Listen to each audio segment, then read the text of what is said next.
Morning. Good morning. তুমি এখন যাচ্ছ হচ্ছে স্কুলে, এখন বাজে 10:30। তো রেডি হয়ে গেছে, আজকে আমার হাজবেন্ড দিয়ে আসবে। আর আজকে কি মাম্মা? আজকে কি? আজকে মনসা পুজো। হ্যাপি মনসা পুজো বলো সবাইকে। হ্যাপি মনসা পুজো। ও বাবা, সাপের মধ্যে জিভ বের করছে। তো বিছানা টিছানা মেয়ে স্কুল যাওয়ার পরেই গোছাবো, কারণ আমি যদি একবার গোছাই আবার গোছাতে হয়, তার থেকে ভালো ও স্কুল বেরিয়ে যাক তারপর। আজকে হাজবেন্ড দিয়ে আসবে, তার কারণ হচ্ছে আমি বললাম তুমি দিয়ে আসো। দাঁড়াও, ব্যাক ক্যামেরা আসে। সরি, ব্যাক ক্যামেরা না, ফ্রন্ট ক্যামেরা। তো আমার বরকে বললাম তুমি দিয়ে আসো। রান্নাবান্না তো সেরকম নেই, কাল রাতে ভাত করে রেখেছিলাম, পান্তা ভাত, আর এখন হচ্ছে আলুর তরকারি করলাম, সেটা দিয়ে মেয়েকে ভাত খাওয়ালাম। আর হচ্ছে আর যেন কি বলবো, ও আজকে যেহেতু মনসা পুজো, পিয়াদের বাড়িতে দুধকলা দিই প্রত্যেক বছর, মানে মনে থাকলে দিই। আজকে পিয়াদের বাড়িতে দুধকলা দেবো, ওই পুজো হবে, তারপর গিয়ে প্রসাদ নিয়ে আসবো। আর হচ্ছে আজকে ভাবছি কি, রান্নাঘর তো এমনি পরিষ্কারই আছে, রান্নাঘরের যে আমাদের সেলফগুলো আছে ওর মধ্যে আমি কিছু পেপার পাতবো। পেপার বলতে আমি সেটা অনলাইন থেকে অর্ডার দিয়েছি, সেটা কাটিং মাটিংও করা হয়ে গেছে, কিন্তু ওটা সেট করা হয়নি। তাই ভাবছি আজকে একটু ওই কাজটা করবো, যেহেতু এখন হাতে সময় আছে। ঘরটারগুলো গুছিয়ে, ঘরটার তো মোছা হয়ে গেছে, সকালবেলায় মাখনকে ব্রেকফাস্ট দিয়ে দিয়েছি, এখন রান্নাঘরটা বসে করবো। তো চলো মেয়েকে স্কুল পাঠিয়ে পরে দেখাচ্ছি। টাটা।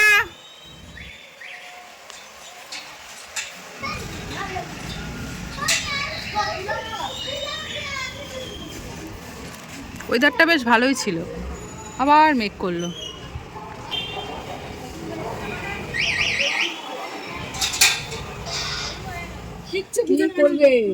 আরে হট করে দোকানের আওয়াজ পাচ্ছি আমি রে মা ঠাকুর মশাই রাখবে কি করে?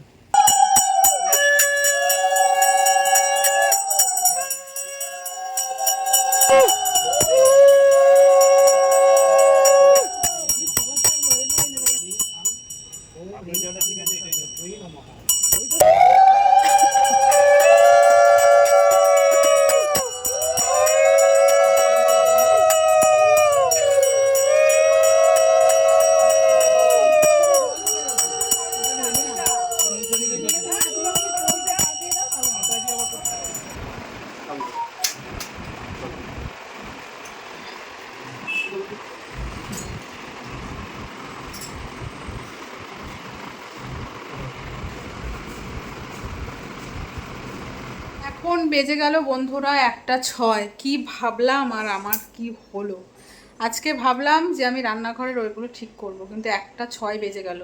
এর মধ্যে মিস্ত্রি এসছে, তোমাদের দেখালাম। তার মধ্যে কি হয়েছে তার আগে বলি। মেয়ে জাস্ট বেরোলো আর মুষলধারায় বৃষ্টি শুরু হলো। মেয়েটা আমার পুরো ভিজে ভিজে স্কুল গেছে গো, সক্স জুতো ড্রেস সব ভিজে গেছে। আর যদি ও বেরোনোর আগে যদি বৃষ্টিটা হতো তাহলে অটো করে বা টোটো করে যাওয়া যেত। যেহেতু বেরিয়ে গেছে, হাফ রাস্তায় চলে গেছে, মানে কিছুটা চলে গেছে, তারপর বৃষ্টি পড়েছে। মেয়ে বেরিয়ে যাওয়ার পর আমি ভাবলাম ঠিক আছে পিয়াদের বাড়িতে তাহলে দুধকলাটা দিয়ে আসি ভেবেছি, আর সঙ্গে সঙ্গে পিয়া ফোন করেছে ঠাকুরমশাই এসছে তাড়াতাড়ি আয়। তারপর তো সকালে তো স্নান করেই ছিলাম, একবার গোপালকে দিয়েছিলাম, তারপর আবার একটা ধোয়া নাইটি পরে গেলাম। সেই মুষলধারায় বৃষ্টি, ছাতা মাথায় দিয়ে গেলাম, ভিজে ভিজেই পুজো করলাম। যেহেতু আমি সকাল থেকে কিছু খাইনি, স্নান করাও হয়ে গেছিলো, তো অঞ্জলিটাও দিয়ে এসেছি, বেশ ভালোই হলো। অঞ্জলিটা দিয়ে আসলাম, কিন্তু এখন পর্যন্ত কিছু খাইনি। কালকে পুজো দিয়েছিলাম, তার লাড্ডু ছিল, ওই আমি একটা খেলাম, আমার হাজব্যান্ড একটা খেলো। এর মধ্যে মিস্ত্রিও এসছে, মিস্ত্রি কী কী কাজ করালাম মিস্ত্রিকে দিয়ে সেটা তোমার সাথে শেয়ার করি। বাড়িঘর সব ওলটপালট হয়ে গেল।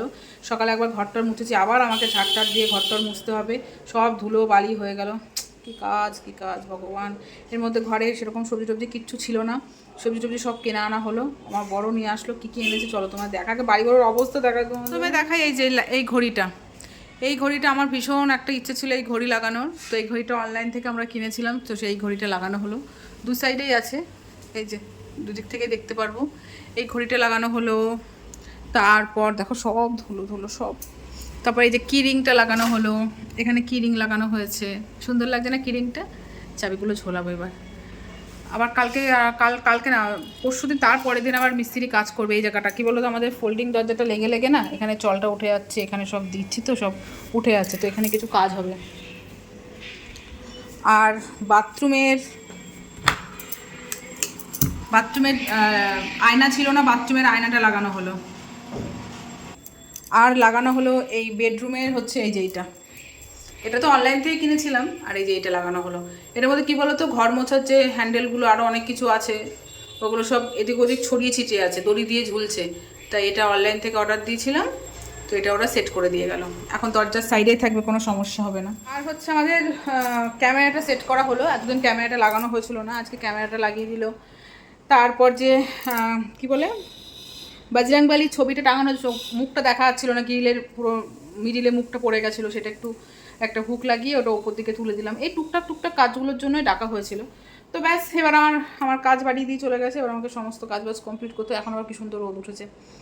তো আজকে তো পান্তা ভাত একদিক থেকে রেহাই, কিন্তু আমি সকাল থেকে খাইনি, কিছু খিদেও পেয়েছি, কিন্তু খেলে হবে না। আমি আগে রান্নাঘরের টুকটাক কাজগুলো কমপ্লিট করি ঝটপট। এখন আর এই জায়গাগুলো কিচ্ছু ধরবো না, আগে আমি রান্নাঘরটা কমপ্লিট করি, ঠিক আছে?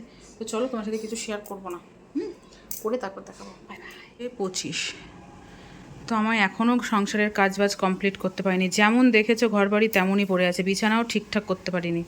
তো দেখো আজকে কালকেও মানে কি বলবো, নিরামিষ খেয়েছে, আজকে পান্তা ভাত। আমার হাজব্যান্ড ভাতই খেলো না, অফিস চলে গেল, মানে এসছিল আবার অফিস গেল। আমাকে বললো মেয়ে আমি আনতে পারবো না। এখন আমি এই এত কাজ ফেলে আমি কি করে যাই বলো? রান্নাঘরগুলো দেখো, এই জায়গাগুলো সুন্দর করে করলাম। এই যে এই পেপারগুলো পেতেছি, ফুটো তো, এই যে পেপারগুলো পেতে দিয়েছি সুন্দর করে। আর এই যে দেখেছো সব ঠিকঠাক করে রাখলাম। না হ্যাঁ ঠিকঠাক ছিল না, মানে এটা ওখানে এগুলো এরকম ছিল। তো এই দেখো সব সুন্দর করে গুছিয়ে রাখলাম। এগুলো মুছে টুছে ঠিকঠাক করতে সময় লাগে না বলো তো? আর এই জায়গাটা দেখো, এই দেখো এই জায়গাটা সব পেপার টেপার পেতে সুন্দর করলাম। আলু পেঁয়াজ আজকে এনেছে, সেগুলো সব ঠিকঠাক করে রাখলাম।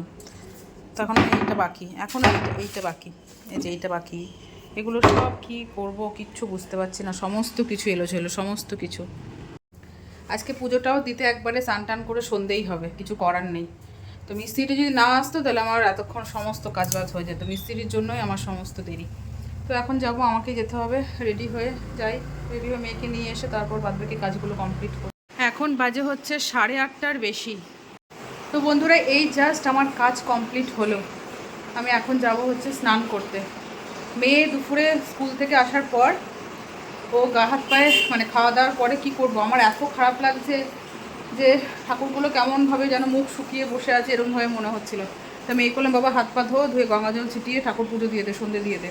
তো মেয়ে সন্ধেবেলায় হচ্ছে পুজো আর সন্ধে দিল, আমি স্নান টান করে মাখনকে আবার দিয়ে ঘুম পাড়িয়ে দেবো।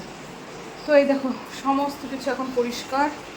আবার কী ছিল ঘর বাড়ি, এখন ওই যে কার্পেটটা পাতবো। ওয়াশিং মেশিনে জামা কাপড় প্রচুর আছে, এই নাইটিটা দিয়ে একবারে চালু করে দেবো। আমি আর পাচ্ছি না, কোমরটা প্রচণ্ড পরিমাণে ব্যথা করছে। আর মেয়ে কী করছে দেখবে, মেয়ে এই যে এ মা একই দশা।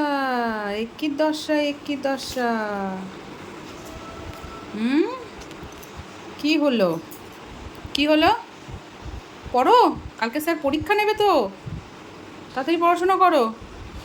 কালকে কি পরীক্ষা? সায়েন্স। বাবু কিছু কামড়াবে। আজকে সুইমিং ক্লাসে যাওয়া হলো না, আমি এই কাজের মধ্যে ব্যস্ত। আমার হাজব্যান্ড এত ব্যস্ত বলে কিন্তু আমি এই কাজ বাজ ফেলে রেখে মেয়েকে আনতে গেছিলাম স্কুল থেকে। তারপর আবার কাজ হয়নি, ও বলছে আমি সুইমিংয়ে যাবো। আমি দেখ বাবু আমার পক্ষে অসম্ভব, বাবা দিয়ে আসতে পারে কিন্তু আমি নিয়ে আসতে পারবো নাকি জানি না। এখন আমার 8:30টার সময় কাজ শেষ হলো, আমি কী করে যেতাম? আর আমার হাজব্যান্ড বলছে আমার সময় নেই, আজ আমি নিয়ে আসবো। তাও কান্নাকাটি করলো, যে তুই পড়তে বস, কালকে স্যার পরীক্ষা নেবে, তুই পড়তে বস, সুইমিংয়ে কালকে যাস না, পড়াশোনা করো। এটা কি রান লেখা কেন? আরে ওটা ভুল করে পার্মানেন্ট মার্কার দিয়ে লিখে দিয়েছি। এবার কি হবে? পাপা বলছে নেল রিমুভার দিয়ে উঠবে না? তুই পড়, আমি যাই। দেখ তোর দেখ হারমোনিয়ামের পাশের জায়গাটা দেখ কী অবস্থা। আমি কত গোছাবো বাবু, কত গোছাবো? দেখ কী অবস্থা জায়গাটা, ঠিকঠাক কর একটু। আর এই মুড়িগুলো হচ্ছে মাছের জন্য রেখে দিয়েছি, নরম হয়ে গেছে, এক ব্যাগ কাঁচরা বেরিয়েছে। রান্নাঘরটা এবার একটু দেখার মতো লাগছে, মানে দেখার মতো তো আগেই ছিল, মানে এবার সব ঠিকঠাক হয়ে গেছে। এই যে সুন্দর, একদম সুন্দর হয়ে গেছে। কত বাসন দেখেছো, সব মেজেছি। চলো বন্ধুরা, good morning friends. Next day. কালকে কাজ টাজ করার পর আমার শরীর আর দিচ্ছিল না, এত পায়ে যন্ত্রণা করছিল, বারবার ওঠা বসা হয়েছে, খুব যন্ত্রণা করছিল। তো আবার সকালে আসলাম, মেয়ে এখানে সকালে পড়তে গেছিলো। আর তোমাদের কালকে বললাম না যে পড়ার স্যার সায়েন্স পরীক্ষা নেবে, কত পেয়েছে জানো? কত পেয়েছিস? 30-এ পরীক্ষা নিয়েছে। বল কত পেয়েছিস? বলবো আমি? ও 30-20 পেয়েছে। তোর নাকি সব মুখস্থ ছিল, পড়তে হবে না এরকম। তো যাই হোক, সময় আছে বলে আমি বললাম বাবা একটু পুজোটা দিয়ে দে, আজকে একটু কাজের চাপ আছে। সেই ভিডিও তোমরা পরের ভিডিওতে পাবে। ওই যে লালটার মধ্যে সব জামা প্যান্ট আছে, আমি কালকে সব না, এই যে লালটা, হ্যাঁ সব নিয়ে এসছি। তুমি এখন পুজো দিচ্ছে, হ্যাঁ ওটা পরি দে। হ্যাঁ এবার পুজোতে মাখনের জন্য একটা চুল কিনতে হবে। তা বললে কি সুন্দর লাগছে, সুন্দর করে পুজো দেয় আমার মেয়ে। বাবা তো না, আমার কথা কি বাবা, তুমি যে বললে তোমার সব মুখস্থ, তুমি 30-20 পেলে কি করে বলো আগে, কি করে পেলে? পড়তে বসতে গেলেই ওর যত বিরক্ত বোধ, সব মুখস্থ থাকে, তারপর ব্যাস এক্সামের সময় টুংটুং টেরাও হয়ে যায়, তাই তো? যাই হোক, চলো বন্ধুরা, আমি এখন আর তোমাদের সামনে আসবো না, কারণ এরপর থেকে আবার একটা নতুন ব্লগ শুরু করব। আজকে রান্নাবান্নার প্রচণ্ড চাপ, মেয়েকে বেগুন ভাজা ডাল দিয়ে ভাত খাইয়ে পাঠাবো স্কুলে বলেছে। বাবা ওটা চাপ দিও না, হাত দিচ্ছ কেন? দেখিয়েছি ওটা। আর মেয়েকে বলছিলাম যে স্কুল যেতে হবে না, যে আনা নেওয়াটা খুব সমস্যা, তো আমার হাজব্যান্ড দিয়ে আসবে। ও আমার বর বলেছে যে আমি আনতে পারবো না। দেখা যাক, আমি বলছি ঠিক আছে, ওর যখন প্র্যাকটিক্যাল আছে, কম্পিউটার প্র্যাকটিক্যাল আছে, যেতেই হবে। আমি ঠিক আছে যাক, ঠিক মেয়ে যদি স্কুল থেকে আনার ঠিক একটা সময় বের করেই করেই নেব। তো মেয়েকে যে টিফিনে কলা দেবো, 3টে কলা আছে, 3টে কলা দিয়ে দেবো। ও বলছে আমাকে টিফিন দিতে হবে না, আমি ঠিক খেয়ে নেবো সবার কাছে। একটা কলা কেউ টিফিনে নেয় না, ঠিক আছে? নাও পুজো দাও, চলো বাই করে দাও সবাইকে, টাটা করে দাও।